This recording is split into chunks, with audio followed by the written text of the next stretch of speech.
that just to drive away the demon, to push aside any negative feelings. Can't even say what I dream. Yeah, sometimes all I hear is that clock ticking. I close my eyes and I find myself slipping. Backstabbing pages out this notebook, ripping up no shreds cause ain't no see what I mean.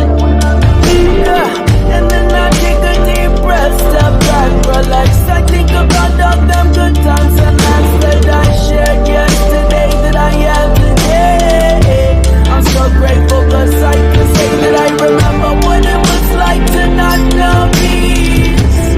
Every waking moment of blur, and I remember what it was like to not know love.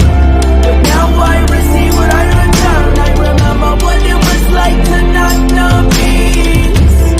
Every waking moment of blur, and I remember what it was like to not know love. But now I return. Yeah, sometimes everybody gets caught wishing they had another life, had another mission. They gotta make that incredible decision to check along and surface in light. Yeah, we all have to make the choice to rise above it. It might be hard, but grit your teeth and go and tough it out. Scream and shout to what your will, but love it, cause this is our purpose in life. Yeah, so then I take a deep breath, step back, relax. I think about all the good times and laughs that I shared yesterday, that I have today. I'm so grateful cause I can say that I remember what it was like to not know peace. Every waking moment of love, and I remember what it was like to not know love. But now I receive what I return. I remember what it was like to not know peace. Every waking moment of love, and I remember what it was like to not know love. But now I've returned.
Hey, welcome back and thanks for clicking on this.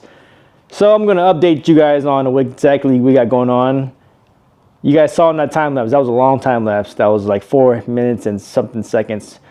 It technically should have been like 8 minutes. That's how much work we had involved in here, but I had to cut a whole lot out just to shorten the time lapse. But I'm going to flip the camera around so I can show you guys what we got going. So from the last video, as you can see, doors been off, fenders all off. So the next step was we thoroughly cleaned the crap out of everything. Seriously, it took me like 4.5 to maybe 5 hours to take everything with some Windex and some solvent afterwards to get some of the grease off. And we thoroughly cleaned everything with the toothbrush and the paintbrush. making sure we get any dirt and grime out, just like we did on the door jambs and all that. So I had my son Viren. I didn't even ask him to help. He actually just showed up in the garage and sat there and said, "I just want to watch you." I was like, "Well, you want to do something?"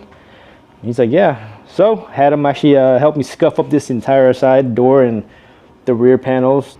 Yeah, my son Viren actually did a great job. And anybody that knows me, of course, I'm not going to just trust any help. I always go over everything afterwards. It's just how I am. I'm not trying to micromanage. I just like things done thoroughly, so I got to always double check. And of course, you know, I'm always going to find something. So I went over all the areas and whatever he missed and that I found, I just kind of went over it, just with the whole car also. We got all the back panels pulled off, which was kind of a pain for some reason. This one back too, so we could back mask it all, so get ready for the jams and all that. Everything's off. So that's for both sides. That's all ready for us to kind of mask everything off. Scuffed up, even cleaned down here beneath there, where is all the dirt. That all got cleaned really thoroughly. Pressure wash it down there. We pushed it back out there, which you didn't see that on the time lapse. Get all the dirt back there so we can get tape to stick back here. Yeah, we are getting good and close. Back here is all scuffed up for the best that we can do, because it's, like I said, this is a budget build, and to do it extremely thoroughly like I would like to do, that would mean spend 6 hours just down the back side and the sides and the door jams, you know. So we scuffed it up, me and my son. Got a taillight pockets all scuffed up. Door jam, trunk jams also all scuffed up, cleaned. We cleaned everything, just like I said in the beginning. The trunk is all scuffed up except this back half. I just, my arm, I got these braces on for tennis elbow on both sides, you know, work with my hands too much. So I might have to just hit that maybe tomorrow before we get everything mashed up. So usually if I do a certain job, I usually take the whole trunk off and spray everything off and slap it back on. But like I said in the beginning, this is a budget build. A lot of things is at a set budget. So we can leave the trunk on and spray the jam beneath it. And I'm going to have a wire that hooks it down beneath it like this, so it keeps it semi-closed, not all the way, so we don't want it to click in. So that way when I do my painting, I just pick it up and I have access to all the bottom and everything. We're going to mask this all back off. And I'm going to have access to spray the jams in the trunk area.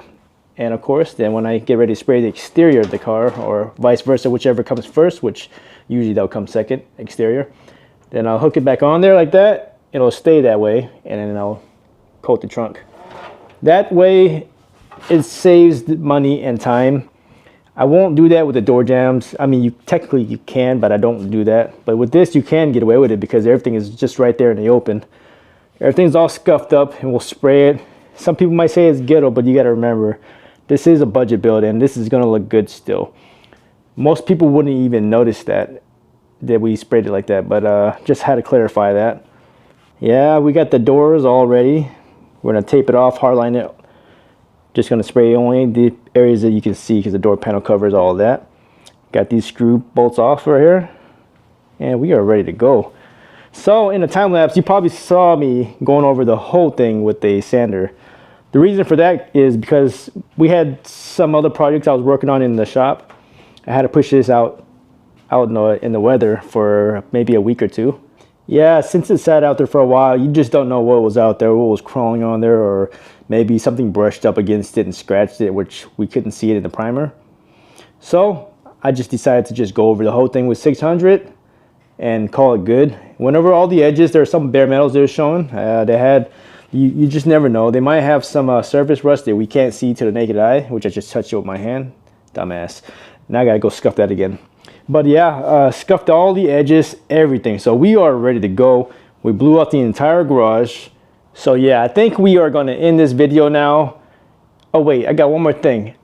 We need to reach 1,000 so we can get this in the paint. I'm sure the customer would appreciate that. So please, 5 more subscribers just to hit 1,000. We'll get this wrapped up and in paint. I know that's not how I should conduct business, just how I'm rolling right now. So stay tuned. We're gonna get this wrapped up on the next one, and please help, share, subscribe, and I'll catch you guys later. All right.